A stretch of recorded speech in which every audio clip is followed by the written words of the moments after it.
Salut les amis, c'est Timena. Aujourd'hui on change de décor et on est dans mon loft japonais, et oui, il est assez cool, et je vais faire une vidéo réaction et je vais vous dire pourquoi je n'achèterai pas l'Apple Watch Ultra. Je vais vous donner voilà ce que j'ai aimé, ce que j'ai détesté dans cette montre, donc on va voir ça après la transition, c'est parti.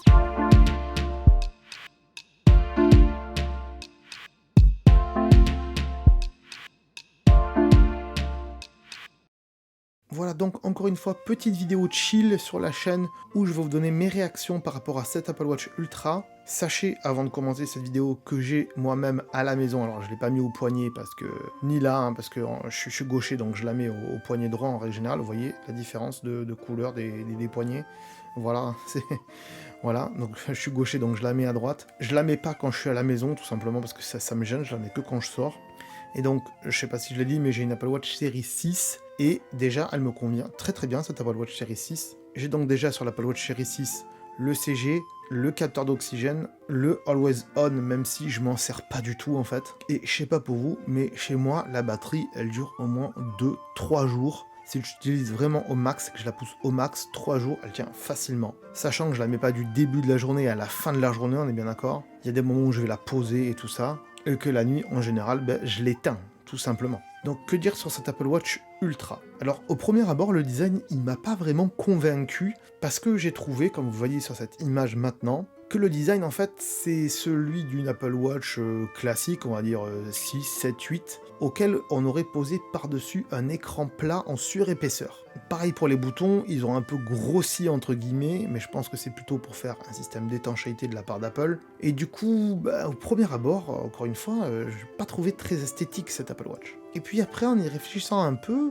ouais, peut-être, pourquoi pas. En fait, faudrait aller voir en magasin, en fait. Faudra aller voir en Apple Store et la tester, et voir si 49 mm, c'est pas gênant au poignet. Parce qu'il faut pas oublier une chose, c'est le coefficient de pénétration dans la manche. Et oui, quand on a une veste, bien l'Apple Watch, il faut qu'elle puisse rentrer à l'intérieur de la manche. Si elle est trop grosse, ça va être compliqué. Au niveau de l'aspect aventurier maintenant, eh bien c'est pas une montre qui est faite pour moi de ce côté-là. Je ne suis pas un aventurier. Je me suis mis il y a quelques temps à refaire du VTT, mais est-ce que ça justifie une Apple Watch comme ça, ultra? Je pense pas. Surtout que quand on fait du vélo, le poignet, il est plutôt en train de tenir le guidon plutôt que d'être regardé, on est bien d'accord. Mais bon, on peut s'arrêter, regarder la montre pour différentes choses, pourquoi pas. Mais dans ce cas-là, on va s'arrêter toutes les 2 minutes et c'est pas la peine. En général, quand je vais faire du vélo, je lance Running de Adidas, voilà, pour avoir un tracé GPS de mon parcours, pour savoir par où je suis passé et avoir une trace, et aussi pour savoir une performance aussi derrière. Et c'est tout ce que j'en fais quand je fais du sport. Donc vous l'aurez compris, toutes les applications qui sont faites exprès pour cette Apple Watch, comme le fait de plonger dans l'eau ou le mode running professionnel, c'est pas trop mon truc en fait. Et ça ne servira pas à grand chose. Le mode nuit en rouge, pourquoi pas, mais honnêtement, ce n'est pas réellement l'utilité, mais ça peut être cool, mais why not. Le bouton latéral maintenant est la sirène. Alors, au niveau de la sirène, hein, c'est quand on maintient le bouton latéral, il va se déclencher une sirène de 86 décibels qui pourra être entendue jusqu'à 180 mètres. Ça peut être intéressant dans différentes situations. Si vous faites agresser, si vous avez un problème, vous êtes dans la merde, peu importe où vous êtes, vous pouvez déclencher cette sirène et vous faire entendre. Et ça, c'est cool, et honnêtement, il faudrait même qu'ils le mettent sur les Apple Watch de base, pas seulement sur les Apple Watch Ultra, parce qu'une sirène, ça peut vous sauver la vie. Par exemple, pour une fille qui est en train de se faire agresser dans la rue, eh bien, elle peut déclencher la sirène avec l'Apple Watch, et voilà, se crisper sur la montre et appuyer fortement. Alors, il faudrait trouver un bouton exprès, et pour l'instant, c'est pas le cas encore. Peut-être qu'ils le rajouteront dans les futurs Apple Watch, je l'espère en tout cas. Mais voilà, ça peut être quelque chose de vraiment pratique et qui pourrait sauver des gens d'agression. Je trouve que ça peut être très intéressant et pas seulement juste parce que vous êtes perdu dans la montagne, comme le montre Apple dans ses vidéos. Ensuite, au niveau du GPS qui est plus puissant et tout, là encore une fois, il faudrait partir avec sa montre sans avoir un iPhone dans la poche, pour pouvoir faire un tracé GPS et tout ça, et donc avoir de la 4G aussi. Il y a quelques années en arrière, j'avais acheté une Apple Watch série 3 avec de la 4G dedans, donc du LTE. Et au final, il y a eu des bugs et tout, des fois ça marchait, des fois ça marchait pas, ça veut dire que je laissais mon téléphone à la maison, et normalement elle doit passer en 4G la montre, et elle le faisait pas, voilà, il fallait faire une réinitialisation et tout, j'avais pas envie, ça marchait pas, donc je me suis dit, la série 6, je la prendrai pas avec la 4G parce que ça sert à rien. Alors, dans les faits, c'est quand même utile quand ça marche, on est bien d'accord. Il suffit que vous allez faire des courses et que vous ne prenez pas votre téléphone, mais juste la montre, vous pouvez au moins appeler des gens. Ça sert aussi pour des enfants ou des personnes âgées qui voudraient avoir un téléphone sans avoir un téléphone. Et donc, une Apple Watch, c'est très bien parce qu'on peut téléphoner, recevoir des messages et tout ça. Il suffit de la configurer avec l'iPhone de quelqu'un d'autre. J'en ai fait une vidéo spéciale sur ma chaîne principale.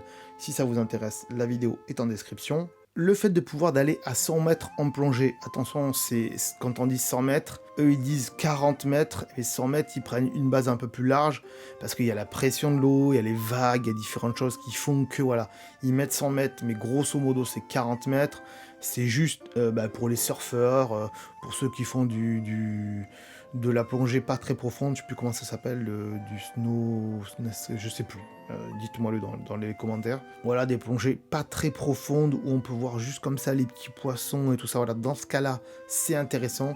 Mais non, si on est un plongeur professionnel, c'est pas fait pour, et c'est pas mon cas. Ensuite, entre 30 et 60 heures d'autonomie de batterie, honnêtement, que je vous l'ai dit, moi, la mienne, la série 6, elle fait le taf. Donc, honnêtement, pour moi, qu'elle fasse 30 ou 60 heures, ben, c'est que du plus, donc c'est bien aussi. Le crash detect, comme je l'ai dit dans la vidéo où j'ai parlé de l'iPhone 14 Pro, c'est bien que ça y soit aussi, mais si ça y est pas, c'est pas un argument de vente pour moi aujourd'hui. Et avant de reparler du bouton, parce que j'ai oublié quelques trucs, les bracelets qu'ils présentent, ça change pas grand chose dans le sens où ils sont compatibles avec les autres Apple Watch, donc on pourra acheter ces bracelets là avec une série 6, 7 ou 8, ça marchera quand même et on va en trouver à la pelle sur les sites chinois et autres Amazon et autres sites qui font des bracelets à côté et qui les vendent moins cher qu'Apple, et c'est très bien. Parce que Apple, honnêtement, sur le prix des bracelets, ils se gavent et il faut qu'ils arrêtent avec ça. Donc le truc qui aurait fait que j'aurais pu acheter une Apple Watch Ultra, c'est pas qu'elle soit super GPS, c'est pas qu'il y ait plus de batterie, c'est bien, mais sans plus. C'est pas qu'elle ait un capteur ou deux en plus, ça on peut les avoir sur les autres Apple Watch, mais ce serait plutôt pour son look de baroudeuse et surtout pour la sirène, voilà, même si on s'en sert pas tous les jours, et énormément pour une chose, c'est le bouton d'action auquel on peut paramétrer, et ça c'est bien, ce bouton d'action orange qu'on voit ici, voilà, ce bouton-là, il est personnalisable, on pourra choisir ce qu'on peut faire avec, passer d'une application à l'autre, et ça c'est intéressant quand on fait du sport. Souvent, moi quand je fais du vélo, je passe d'une application à l'autre, et en appuyant sur ce bouton, on pourra basculer d'une app à l'autre. On pourra aussi y mettre des raccourcis, et quand j'ai appris ça, j'ai trouvé ça oufissime, c'est-à-dire les raccourcis qu'on va créer dans son iPhone, on pourra les mettre sur ce bouton-là. Imaginez le raccourci qui marche avec la domotique chez vous, et qui dit que quand vous appuyez sur ce bouton, ça éteint toutes les lumières de votre maison. Donc ça, c'est vraiment cool. Voilà, vous partez de chez vous, hop, vous appuyez sur ce bouton, tac, ça éteint toutes les lumières. Ça, c'est vraiment cool. Ou même, vous n'êtes pas chez vous, vous êtes ailleurs, en vacances et tout, vous dites, oh là là, je crois que j'ai oublié d'éteindre les lumières. Tac, vous appuyez dessus, vous avez éteint les lumières. Il n'y a pas à ouvrir l'application, aller dans tel bouton et tout, dire j'éteins ça, j'éteins ci. En raccourci, c'est top. Et si tous les raccourcis sont compatibles, c'est vraiment génial. Parce que pour ceux qui vont aller nager, par exemple, et qui veulent éjecter l'eau facilement, si votre écran il est mouillé, ça va être compliqué. Là, vous appuyez sur le bouton du raccourci d'éjection de l'eau, et hop, ça éjectera l'eau, juste avec le bouton raccourci. On peut faire plein de choses avec les raccourcis. On peut même envoyer un SMS prédéfini. Donc, vous pouvez toujours envoyer le même SMS à la même personne. Je sais pas, par exemple, quand vous arrivez au travail, des fois, votre moitié, elle vous demande d'envoyer un SMS pour dire que vous êtes bien arrivé. Bien, en appuyant sur ce bouton, tac, vous pouvez envoyer un SMS automatique et dire, voilà, je suis bien arrivé. Voilà, le SMS sera prédéfini, toujours le même pour la même personne. Et ça, c'est vachement cool. Alors, je sais pas encore comment ça va être implémenté à l'intérieur de l'Apple Watch. Je pense qu'il faudra passer par l'application Apple Watch sur son téléphone pour faire tout ça. Et j'espère qu'on pourra paramétrer différentes choses toutes prêtes pour qu'on puisse vite fait à la volée depuis l'application changer l'action de ce bouton. Donc si j'aurais acheté cet Apple Watch, ça aurait été essentiellement pour le bouton d'action et aussi pour son look de baroudeuse. Mais encore une fois, ce look de baroudeuse, il faudra le voir en magasin pour voir ce que ça donne, pour voir au poignet et tout, le coefficient de pénétration dans la manche et tout ça, si c'est valable ou pas. Mais un gros point négatif, c'est le prix. 1000 € l'Apple Watch. Alors oui, on est d'accord, il y a plein de montres qui valent plus cher que ça aujourd'hui et qui ont moins de fonctionnalités. Surtout des montres de luxe comme des Rolex, etc. Mais si on va du côté de chez Garmin et des montres un peu sportives comme ça ou ultra sportives, bah c'est quasiment le même prix que cet Apple Watch Ultra. Donc en termes de gamme de prix, de fourchette de prix, ils sont quand même assez cohérents. Mais est-ce que juste un bouton de customisation vaut le coup de mettre autant d'argent dans une montre? Je suis pas sûr. Alors on est d'accord, si j'avais les moyens, je la prendrais, comme tout le monde. Et encore, faut voir l'épaisseur, encore une fois. Mais du coup, encore une fois, avant de terminer cette vidéo, comme la vidéo de la semaine dernière, sur l'iPhone 14 Pro, c'est est-ce qu'Apple ne manque pas d'innovation sur les autres Apple Watch, sur les séries 7, 8 et SE. Alors autant la SE, c'est un modèle à part, entre guillemets, entrée de gamme, mais sur l'Apple Watch série 8, encore une fois, Apple n'a pas changé de design depuis l'Apple Watch 5, ou 4 même. Donc depuis l'Apple Watch série 4, Apple n'a pas changé le design de sa montre, alors que les iPhones, ils ont changé de design plusieurs fois dans leur vie. Et les Apple Watch, non, en fait, non. Alors, est-ce que c'est le fait qu'ils veulent rendre ça compatible avec les bracelets, comme c'est le cas pour l'Apple Watch Ultra? Regardez la forme qu'ils ont donnée, c'est quasiment là où on met les bracelets, la même forme qu'une Apple Watch série 4, 5, 6, 7, 8. Voilà, est-ce qu'ils font ça par rapport, donc, encore une fois, à la compatibilité des bracelets? Ou est-ce que tout simplement, le design en chef est parti de chez Apple? C'est le cas, il est parti de chez Apple. Mais il y a d'autres designers chez Apple. Pourquoi ils font pas évoluer tout ça? Pourquoi? Parce que là, honnêtement, c'est très bizarre comme design, on est d'accord. Un des gros points négatifs aussi, selon moi, de l'Apple Watch aujourd'hui, et qui fait qu'il pourrait gagner des parts de marché encore, et que les derniers réticents qui ont un iPhone et qui veulent pas acheter d'Apple Watch pourraient acheter une Apple Watch, c'est le fait qu'elle n'est pas assez personnalisable, cette Apple Watch. Alors oui, sur les bracelets, c'est personnalisable, on est d'accord. Mais sur les cadrans, c'est pas le cas. Encore une fois, ce ne sont que les cadrans d'Apple. Il n'y a que les cadrans de chez Apple. On ne peut pas avoir un store de cadrans. On ne peut pas dire aux développeurs, vous pouvez faire vos cadrans, on vous donne un kit pour les faire, et vous les faites. Et vous pouvez même les vendre. Ça, ils le font pas, et c'est dommage. Pas choisir ces cadrans hors Apple. Mais il y a une autre chose qu'on ne peut pas personnaliser sur l'Apple Watch. C'est la sonnerie du téléphone, ou la sonnerie des SMS et des mails. Ça, on peut le faire dans l'iPhone, et on peut toujours pas le faire sur une Apple Watch. Et ça, c'est que logiciel. Et aujourd'hui, me dire que la batterie fait que ça marchera moins bien parce que c'est pas une grosse batterie, c'est faux. Aujourd'hui, les batteries sont assez puissantes, et une sonnerie qui sonne une fois par jour ou 3 fois par jour, c'est pas une sonnerie qui va prendre beaucoup de place sur la montre. Il faut juste que la sonnerie, oui, s'envoie en Bluetooth, et à ce moment-là, c'est l'Apple Watch qui jouera la sonnerie. Mais pourquoi on peut pas le faire? Pourquoi on peut pas personnaliser ces sonneries sur Apple Watch? Je ne comprends toujours pas. Où est Apple là-dessus?